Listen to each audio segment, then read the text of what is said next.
Good day to you guys. This is me, Selvin. And this is the continuation of the 7-day Success Blueprint Challenge by MJ Lopez. So, for today's activity is about action pa rin.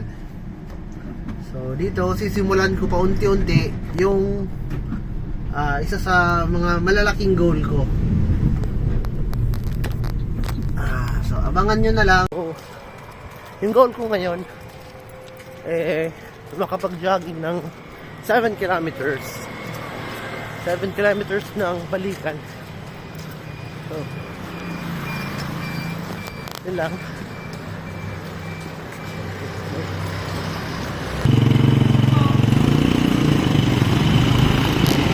So dito unti-unti kong sinusunod yung mga nakaplano. Kailangan may initial inventory.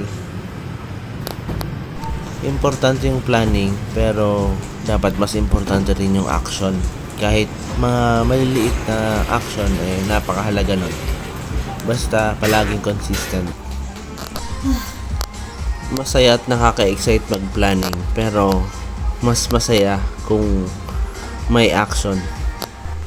Para sa akin, mas effective yung maliliit na action pero consistent kesa naman sa isang napakalaking action pero paputol-putol o hindi consistent. Sa action na paulit-ulit, dyan mo mabibuild yung mga experiences na kapag consistent kang ginagawa yung mga action mo, doon mo rin mabibuild yung confidence.